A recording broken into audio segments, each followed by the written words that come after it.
So I have asked David to join me today to share a little bit about the journey that he's been through in the past 15 years. And I think it's good that he and I have not been super close so that he can share openly and I can ask invasive questions that I normally wouldn't ask if I already knew the answer to. I want to be very clear, vehemently clear, that Wargo asked me and I declined repeatedly. And she blackmailed me. And that's why I'm here against my will. And she does have blackmail against me. So let's get into it.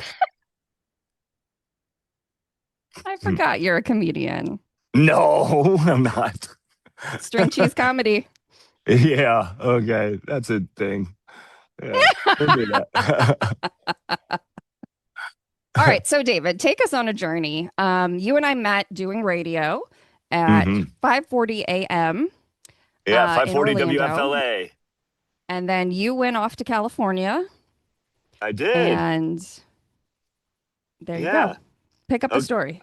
All right. At the time it was Clear Channel. It's now iHeartMedia. They did some mass layoffs in 2009. Were you laid off? I was already gone from there in '09. I had left to go to Westwood One in '06, and then I was on TV in '09. Oh, that's right. The meteorologist or traffic girl, traffic Yes, lady, traffic traffic reporter. woman, Thank traffic you. reporter. I yeah, so I was let go. I was 26 years old. And then I had a friend say, "Why don't you just move to California?" And so I did that. And I took that leap and I drove across the country all alone and made it to San Diego and couldn't find work and then somehow ended up in LA 6 months later and what was supposed to be no more than a year visit to California turned into 17 years. And there See, that's incredible. So that yeah. right there is your first pivot point, right? Like that's what I like to talk about on this show is the moments in life where you're like, well, guess I'll do something else now. You know, you don't see it coming and then it hits you over the head, or you ignore the signs and then you get a godsmack over and over again. Like, what the hell are you doing? What the hell are you doing? And then you Oh, get I did, yeah. redirected again. So you've been redirected a few times. I had well, the universe definitely wanted me there because I'm 6 months in, discouraged. I'm ready to go back, pack it up, go back to Florida. In fact, I had it all planned out, leaving in 3 days, and then I got three job offers in Los Angeles. I'm down in San Diego, and I'm like, I guess I'm going to LA, and I did, and it was just juggling jobs and trying to figure out where I belong there, and somehow ended up on country. Well, I know how I ended up on country music radio. I went to a country festival and I saw a radio station there. I was like, I want to work there. And the next day, I applied. They told me I was too overqualified. I was like, dang it. Love And that. 2 months Happens to me later, all the time. oh yeah, I'm like, trust me, I'm not. I'll work for free. Well, I want to be there. I'll do anything. But they did end up emailing me 2 months after that and saying, hey, we have a position for you producing a morning show. And I what were produced you it for doing about, for the 2 months in between? Were you like waiting tables or oh no, I was still in radio. I got to work with a comedian named Dennis Miller. you were Um, running his show? I thought that's why you moved to LA. no, when I first moved to LA, I got a job offer at Salem Radio Networks, which is a Christian company, and they had Yes. two news stations. So I ended up doing production for them, and also got to work with Premier Radio Networks, where I met a And lot of like legends okay. in radio, like George Norrie and Glenn Oh Beck my and gosh. Jim Rome, and yeah, We it was had really Glenn cool. back on 540. Don't act like you didn't know him then. I know, and I did get to meet him in Orlando once too. But to get to meet him again, it was a really cool experience to be able to meet people who have found so much success in radio. So I did that for a little bit, and then I was like, I want to get on air, and that's when I applied to the country radio station. I think that was like 2013. Yeah, So for because about you were never really on air before, right? I was on air on the top 40 station. They let me play on the radio on nights, and I had like a Friday night show and Oh, a Saturday night show, and it was fun. I don't that's listen where you back to cut your those tapes. teeth, as they say, right? A little bit, yeah, but I That's always liked cool. entertaining, so I ended up doing. I'm now the morning show. on the number one country radio station in the country. It's no longer number one, but at the time it was the number one most listened to country radio station. I'm like, how the heck did I get here? It's kind of, it was really cool. It's like I guess taking that leap and moving there and dealing with the anxiety and panic attacks paid off. Yeah, you've got to follow the yellow brick road, as they say, right? The you have to take the leap before the path is shown to you.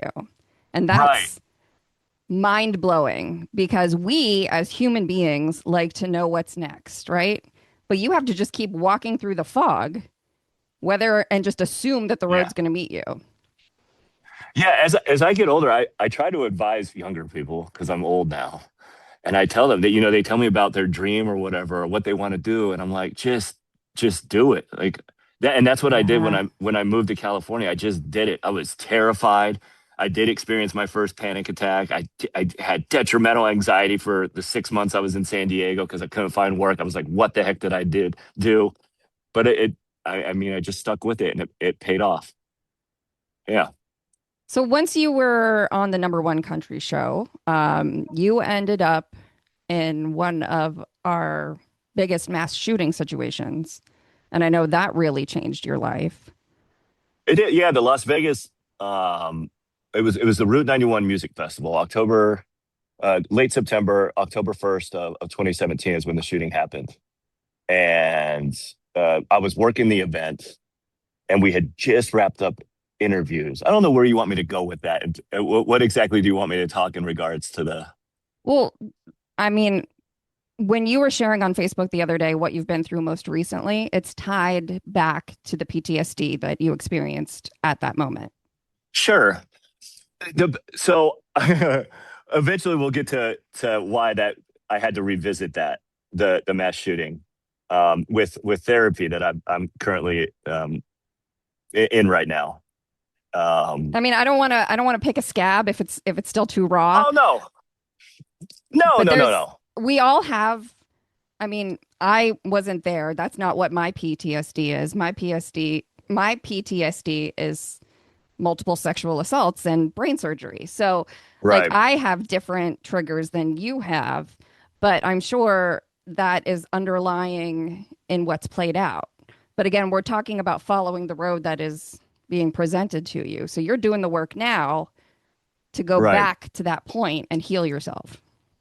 So okay, so the mass shooting happened on October 1st, 2017, and afterwards, I mean, 20,000 people were there, and it was just, I mean, it's a scary. It was scary. It's like it was like this isn't real. Like as it was happening, and then Were the you weeks on afterwards, stage? Because had you just I w- introduced someone?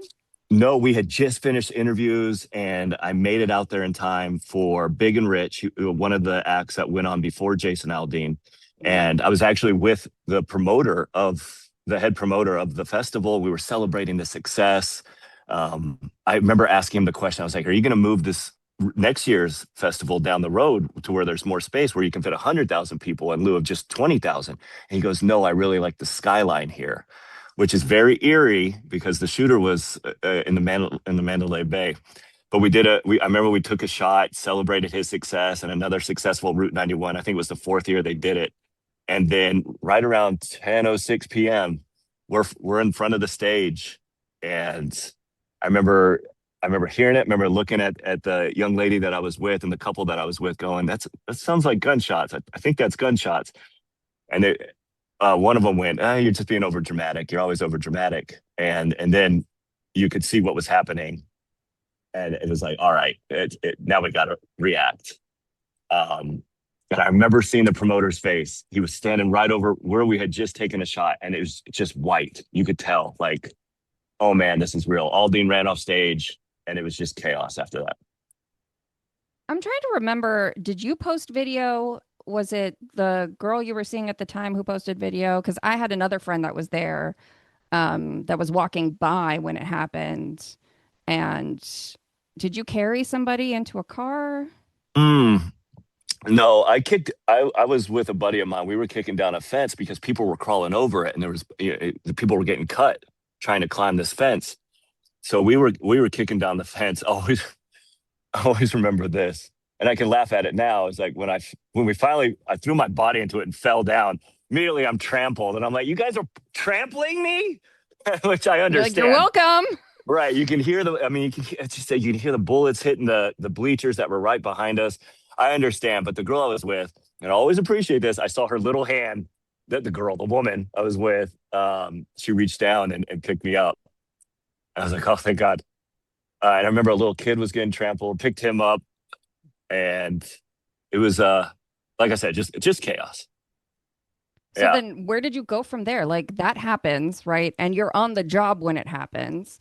And then you just go back to life as usual. Like, No, the weeks after were incredibly heartbreaking. Um, Funerals were being planned. There were fundraisers being planned because, the 58 people were killed on scene, but there were, I think, over 400, almost 500 people that were injured, and they had medical bills to pay. Eventually, there were lawsuits that with MGM that handled them, but they needed money now.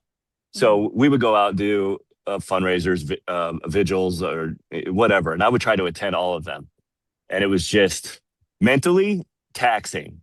But I developed a habit that I've never really used before during this shooting. I don't blame the event. I blame myself because therapy was offered following the shooting. The state offered it.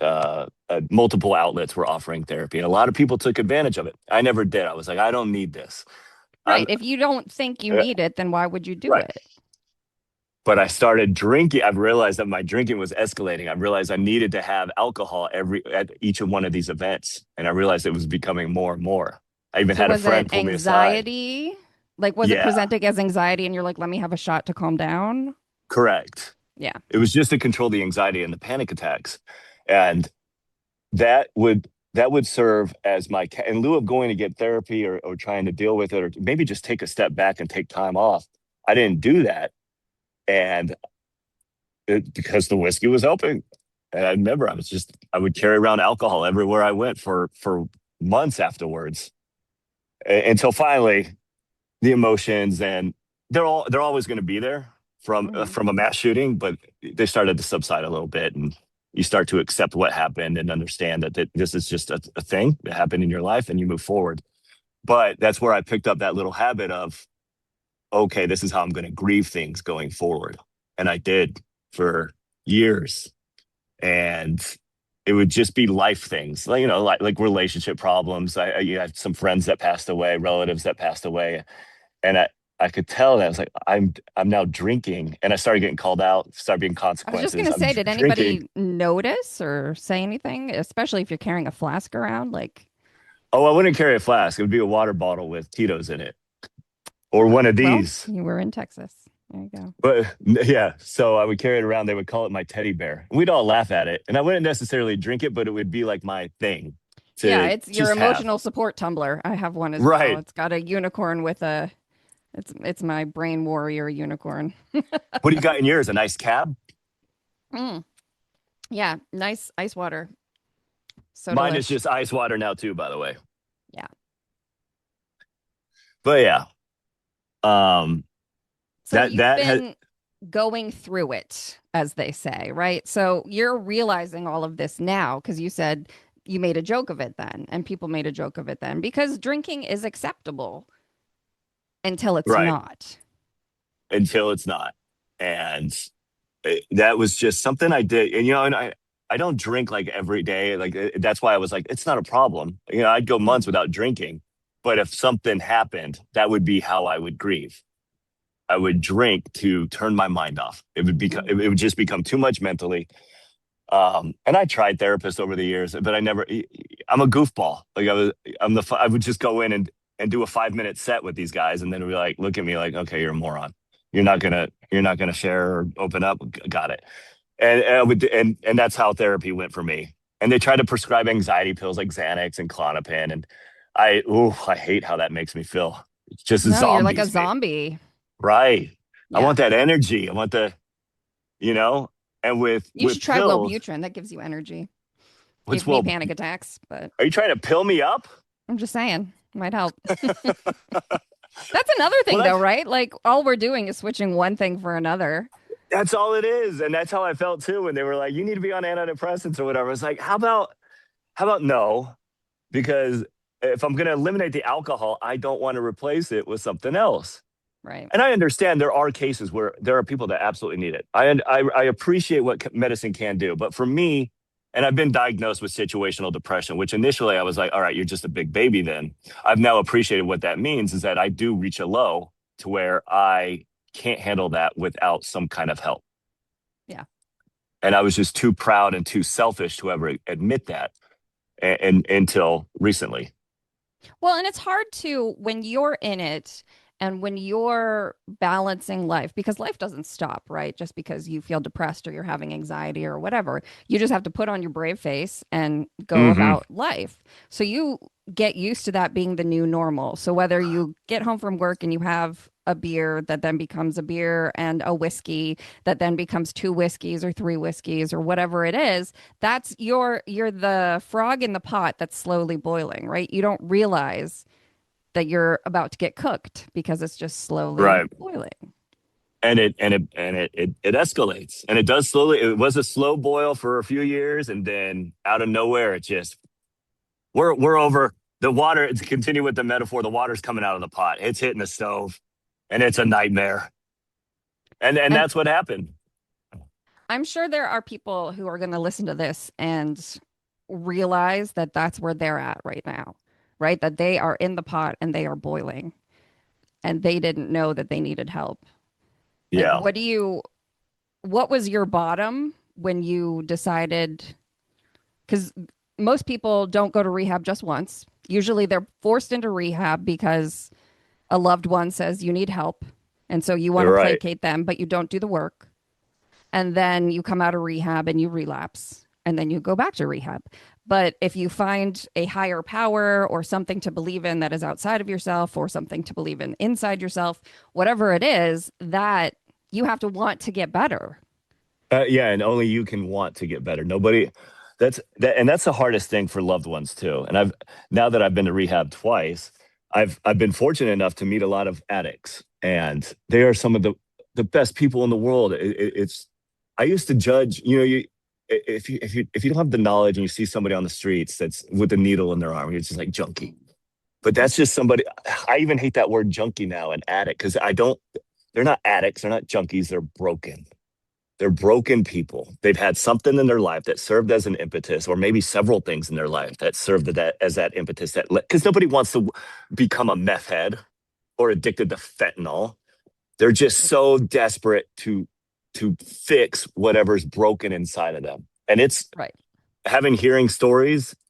It puts a lot of things in perspective for me. And you should never compare because I would go into rehab and be like, I'm here because of a divorce. And meanwhile, so and so just shared the most heinous things I've ever heard. Um, a human have to endure of other humans doing things to them. And I'm just like, oh, Like those in the Epstein files. exactly. And that's real life for some people. And I mean, it haunts me after just hearing it. I can't even Yeah. imagine living that. Um, Carrying so that weight around, that's, right, and if you don't have the tools, then you turn to something to numb the pain. And then correct. if you have an addictive personality, you're addicted immediately. It's not like you, if that's what I didn't understand was that some people can do drugs occasionally and just be like, well, that was fun. We had a party. Great. And other Yeah, people, they do drugs once, they need it again and again and again and again. And that's it. And then, they spiral out of control. Or like, you start off because you had surgery and you get on painkillers, and then you run out of painkillers and you became dependent on those painkillers. So then you have to go find yeah, heroin. Like it's a common story now, but it wasn't when we were growing up. I didn't know anybody who was addicted to anything because, again, alcohol was acceptable to be addicted to. right. You also might find a lot of people don't talk about it. I mean, a lot of kids were prescribed opiates when they were kids, or a lot of adults were prescribed opiates when they were kids. And I'm hearing that story more and more. I'm like, my God, at 10, you were prescribed what? And there's a lot of documentaries on it and everything where you can find the facts and how like there was like an opiate boom where doctors were just prescribing them left and right. But you're seeing the results of that now in grown adults that are just addicted to pills, and it's Or just it's ketamine. heartbreaking. Or Elon. ketamine, yeah, right. Yeah, and you have and and fentanyl is this fairly new drug. Oh, a roadrunner. Fentanyl is I get distracted easily. I've never seen a Fentanyl. real roadrunner. Well, it ran away, so Oh. I Does would it look turn the like a chicken? camera like a skinny chicken. Cool. Like, does it have a lot of meat on it to eat? No, not really. You wouldn't want to eat a roadrunner. That's because it Um, passed. but anyways, fentanyl is highly addictive, like thousands and thousand times more addictive than the next drug, and that's a big crisis that I think most people are well aware of. Well, and that's why they're putting it in everything because dealers want you hooked. Right. But So, anywho, anywho, anywho, you asked about my bottom, and I've had a few. The biggest one was my wife leaving me, my ex-wife leaving me. But and then I woke up in a rehab clinic in New Hampshire in the mountains. We were living in Maine at the time, and Maine that was itself can be depressing, so I can't imagine oh, it's a beautiful compounding. state. And yeah, the people were I've wonderful. never But been when to you Maine. I'm just throwing shade. right when you're living there and you don't know anybody, you don't have any relatives or friends really. You just have coworkers who are like, okay, we hired this guy. He's been here 8 months. What's going on with him? If we know his wife left him, but he's really getting drunk a lot. Um, Yeah, that's how I handled that after she left, and I had some great coworkers that helped me get into a rehab for the first time in New Hampshire. Um, but But while that was there, more just to get you out of that pattern, right? Not really. more so to detox, yeah, to detox, and I ended up staying there 69 days, which I didn't Oh, pick that number, God did, and yes, the universe is all over this. 69. You guys, I get out on the 69. 69th day. Um, Is that but yeah, normal? I mean, no, no, Isn't it no. usually like 28 days or something?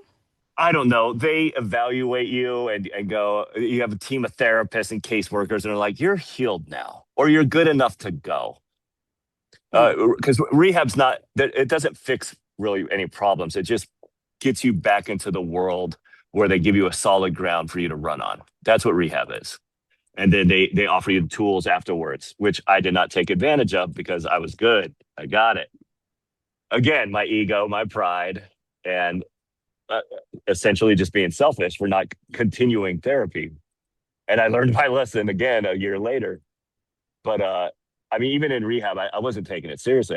I literally, my wife just left me. That's all I'm thinking about. And then how much I hate myself for not getting help prior, like just being so stubborn to not go get therapy, to do anything. That's all my wife wanted was for me to get therapy, to do something to help with this. And I would But always the problem respond, is when you're so depressed, you literally can't. well, You that's, may and well, want to, but you right. can't. Well, and so she made the point because I was, 90% of the time I'm not depressed. 90% of the time I'm not drinking. And she would bring up the point, well, what happens when our moms die or our dads die or if we have kids and something traumatic happens? Are you just going to isolate and drink? And I was like, shoot, you have a really good point there. She won all the arguments. But even then, I still didn't. I was like, no, I'm fine. I'm good. I'm working out. I don't need to drink. I don't crave alcohol. I'm fine. And yeah, as soon as she left, oh, I started craving alcohol. And I did for a month. I just drank. And that's how I ended up in rehab the first time. I can't even imagine that because in one of your Facebook posts you talked about how like you woke up 2 weeks later, from just a binge. Yeah, Like, that was this last stint in rehab, which I didn't even I can't believe I can say I went to rehab twice, but that's this is where I'm at. well, and But it's different places too. It's not the same rehab, so that makes it better. just say it. No, if you need rehab, it is a great thing to do. And I once I got out of rehab the first time, I made some life changes, moved to Texas to be closer to my parents, actually lived with them for a few months, and then took a job in Texas to be close to them, 3 hours away, and got a great job. But then life continued to happen. The wedding anniversary set me off. The divorce paperwork, finalization of the divorce set me off. And then the holidays, the vendor that got me into rehab the second time, I don't even know how it started. I just hit a low. My dog started having seizures. Life things were happening, and I had Oh. no tools to grieve properly because I had been so stubborn and and selfish to not stick to therapy, to not say I need help. I need something Would you to say that you dissociated yourself from the problem? Like you mentioned earlier that you had tried a few different therapists and you were entertaining them. Like that's what I used to do when I would go to therapy. Like right. when they would ask me what happened, I would sort of glaze over it, right? Like, oh well, then this and da da da da da. And they're like, you're talking like it happened to someone else. And I'm like, well, Yeah. it because that's what I did mentally in order to get through it. I checked Right. out when it was happening. I checked out when I talk about it. I checked out. But that never healed anything in me. So I'm No, just wondering, at what point did you realize you're skating through it because it's uncomfortable? this last stint in rehab. Yeah, I do think I disassociated with it because I didn't want to accept that this is a part of my life. Hmm. I like being the funny guy. I want old me back. I had a great childhood. I had a great time in my 20s, great time in my early 30s. And then it just shifted. And for 7, 8 years, I'm just like, what is going on? What's one thing after the other? Which otherwise, most people can handle normally, but for some reason I couldn't. And I wanted to be able to. And it was so frustrating. So I didn't want to believe that I have a problem. Right. It was a pain in my butt. And then this last time was just so scary because I started reaching lows where it's like, I'm just going to drink Until you're gone. until I'm gone. And that's what I've tried to do the past two benders. And this time it was like, all right, let's try this one more time. Had a great therapist in rehab, very spiritual woman, and they had a great team there. And they basically said like, hey, here's your issues. This is what we need to work on. And when you get out of here, we're going to make sure that you're set up with the right things, right places that you need to go. And they did that. And it's been great. And it's still early. I'm still learning a lot, but I've learned a lot more about me and what I need to be able to be the person that my loved ones and friends deserve. I've learned more in the past 2 months than I have in the past 8 years. Yeah. So, Well, because you took the time to look inward. oh, And they made me that's, cry. I think they had a competition to see how many times they can make me cry. I mean, I I met could with do it. several. No, don't do it. I'm not Don't. going to. I'm all out of tears. I'm a 6'4" man, 215 pounds. I don't cry. And that's a See, there's a societal thing. reason, like, I feel like now you're looking at yourself, your patterns, and your place in the world in a more obtuse view, where now you see it in the grander scale. And when you're in it, it's all about you, you, you. Like you said, you just wanted to drink until you were gone, right? That's because you want the pain to stop, right? Right. Because you're just Oh, in it yeah. and you're like, there's no way out. I'm just going to keep doing this until I don't exist anymore because I can't take it anymore. Turn my brain off. I Yeah. can't handle all these thoughts. And that's what I would do. There was no stopping me. And that Working two out didn't weeks, help. oh, working out helps out tremendously, Mm. tremendously. But you're still not. I was still not dealing with the heartache or the self hate. I had so much self hatred. That is at the Um, core of everything, honestly. right. Well, Like, I and think if you even if talk you to any, never did anything bad, people still hate themselves. Like, I hated right. myself and I didn't do a damn thing. Do you do mirror talk? I started doing so. I'm doing all the things, including mirror talk, which is very goofy at first, but I You have now to wake look up every directly in your morning. eyes, right? Correct. And say, I Yeah. love you. If you read Mel Robbins is great. She has and I read her book, The High Five Habit. And it's you just put your hand up, give yourself a high five every morning, tell yourself something, some positive affirmations. And I do that, and I do it at the gym, and I know I look weird, but at this point, I don't care because I know it's Doesn't helping matter. me. Yeah. Right, and I do it before I go to bed. People are too obsessed with themselves, anyways, to care what you're up to. No, they don't say it. They're just like, I mean, I'm an afterthought. I'm not going to resonate in their memory at all. They'll think I'm weird for a moment and then go on and check And then out they'll whatever forget. girls wearing yoga Exactly. pants. Yeah. And I think too many people get caught up in what we're supposed to do or what we think other people are thinking about us. And the truth is, everyone is self-obsessed. And if they're going to say something about you, it's actually them highlighting what they don't like about themselves and pushing it on you. Agreed. Like, there's so much wisdom now that we're old that I don't think we Don't say understood when that. we knew each other before. Older. Right. Like in your 20s, it's all about who am I trying to impress or who do I think I could be or like, what's next? And you're dreaming these great dreams and life's going to be amazing.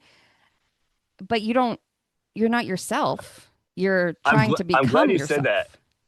because I'm glad you said that because I've been meeting people in their 40s, 50s, 60s, and they stop dreaming and they stop trying to find themselves. Do not let age do that.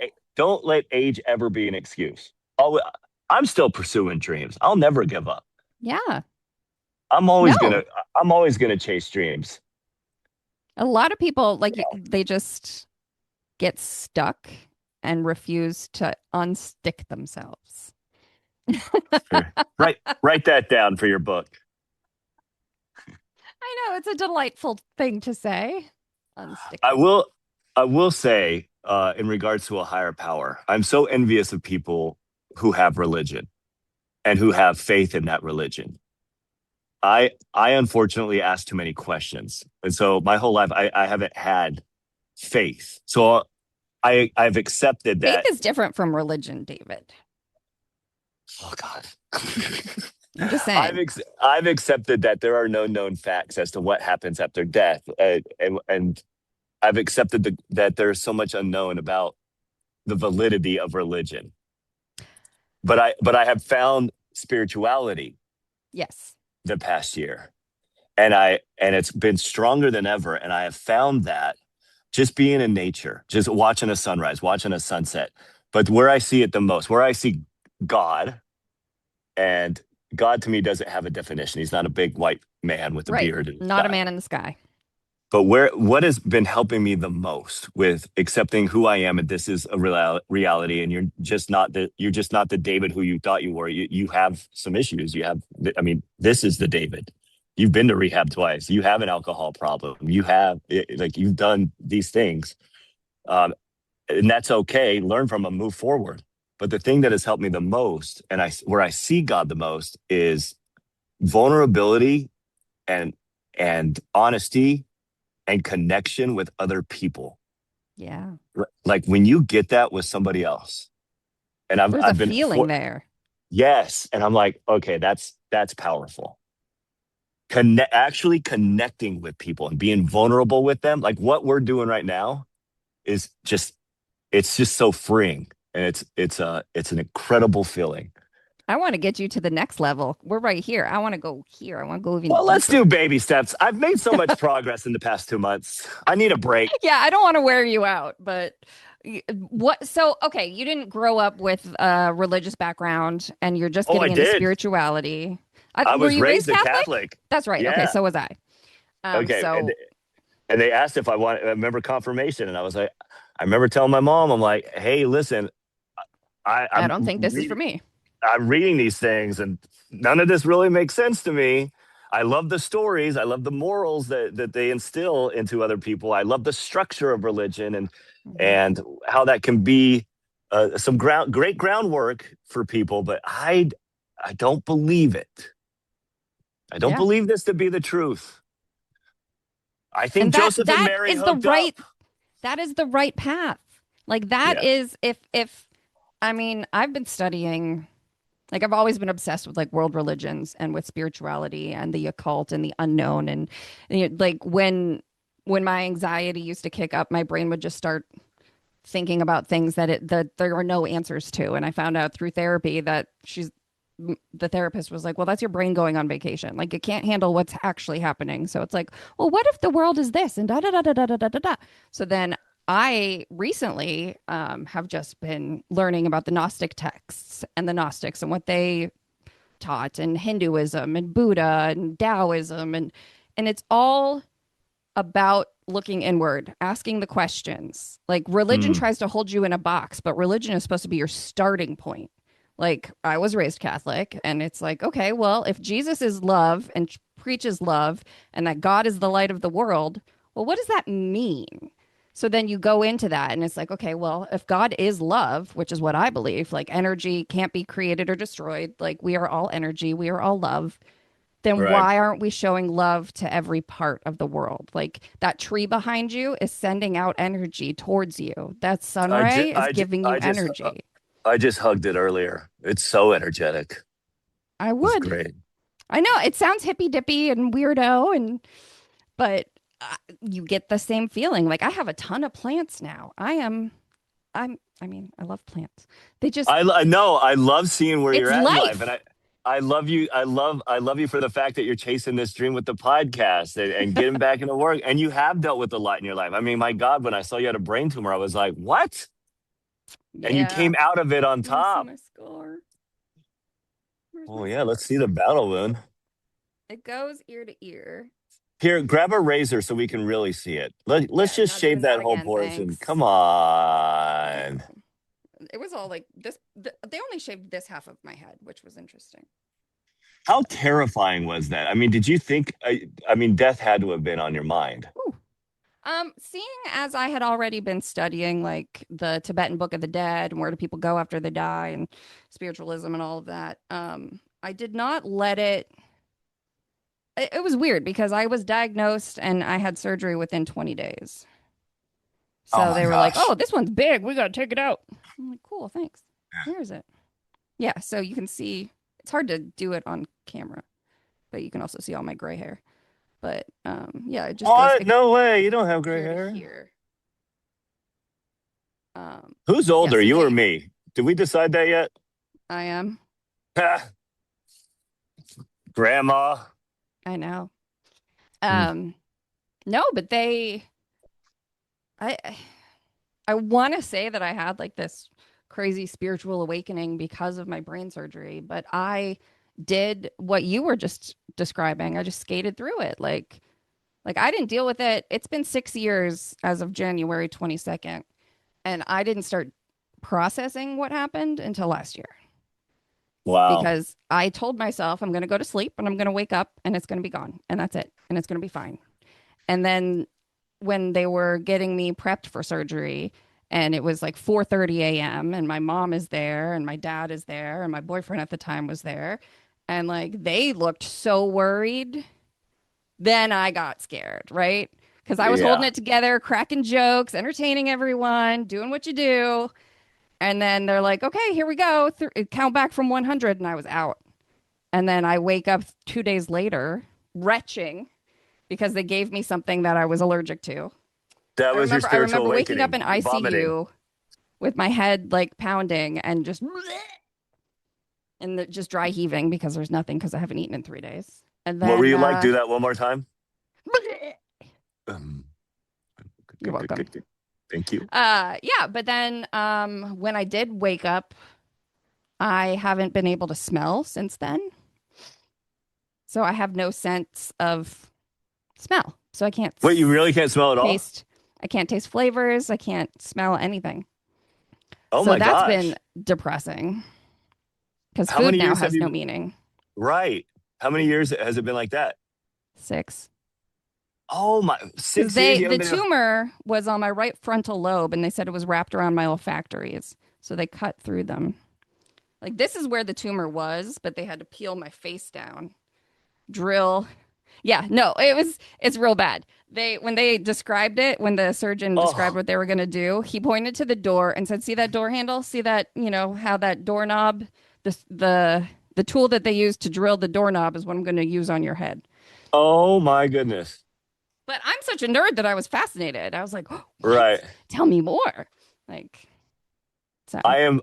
I'm so sorry you went through that, but also I think it's. How do I say this? Grateful that you did because you have the right personality to I help other people that have to go through that. You well, know, same to you. you. Oh, thanks. I don't know. I don't Still a know. work If in you're on this progress. spiritual journey, everything that happens to you is for the greater good, right? So, Yeah. like, whatever you're going through, someone right now is going through it. Like, I remember when I posted about because it was a meningioma and it was benign. So I didn't end up having cancer and I didn't have to have any of that. Where did you feel the I don't. redirect? Like, I, when did you feel like something higher than you is actually on your side? oh gosh, Like, it had to I've be had. like, There's no specific moment. I've had several. mhm, I've had several. good. But I will. I'm keeping my eyes open for them, and I'm. I'm trying to do. I'm trying to just follow the universe's lead. Have you seen a lot of cardinals? Why'd you bring that up? Because it's loved ones from the other side. Shut the hell up, dude! You just gave me goosebumps. There you go. So, You know it's true oh then. my God! Every morning in rehab, I'd wake up, cry, go down to the bridge at a little trail that I would run on, and I would always wake up to see the sunrise and the sunset. And every sunrise and sunset, there were cardinals that would come out. Dude, you're creepy. Is that real? Yes, I it's didn't even tell real. you that. So I would say that my grandma used to love birds, and I would just because I saw there's a random cardinal in the middle of nowhere, Texas. The town is called Egypt, Texas, is where this rehab is. So that's BFE. Right. Yeah, BF Egypt, literally. There's an Egypt, Texas, and it's like random cardinals would just pop up. That is so Yeah. great, and always during sunset and sunrise. That is wild to me. And I would go down and do my little prayer, and I do that every morning and night. Yeah. They were watching you. Wow, that is wild. This is what I'm talking about with like the earth spirits or whatever. Like it's all connected. Like the more you look at it, the more you realize. And if Don't do you're that again. I can only handle so much of this. you are very entertaining and I Mm, love that you are back in radio and that you're doing these mm. little funny videos on They're Instagram. And annoying. They're annoying, are and you I going to do apologize to stand-up anybody who sees them. comedy with your string cheese stuff? I have a list of goals that I need to set a deadline for, which I'm only a week out of rehab. So I'm there's Oh, a it's this only has been been a a very week. it's actually a week today. I don't know when Oh, you're going I'm to share this or post it, but sorry. I literally Didn't mean to come got at you so hot. no, it's fine. But I'm not taking my time. I'm taking my time in regard to certain aspects of my life, but I do have a list of goals that I've made that I've been putting off. I need to put a deadline on them, which is funny to say that. I have a deadline to put a deadline. Um, Yes, but it but makes most sense. but most importantly, I am in intense therapy right now, and it is beneficial. I have a great therapist, and I have a great community and great support system. So I'm taking advantage of all the tools that are offered to me, and Well, it is anytime you need to talk about all of the pain and confusion that goes along with divorce and or self-hate, you know where to reach me. yeah, it's I remember somebody made the comments like a lot of people go through divorce. Why is he taking time off or whatever? And I was just like, a good point, but I'm also wasted off my ass right now. I'm grieving a little differently. I wish I could grieve the way you did through your divorce. Yeah, and Uh, some people have an amicable divorce where it's just like, hey, this isn't working anymore. See you later. And yeah, some people have not so amicable divorce. right.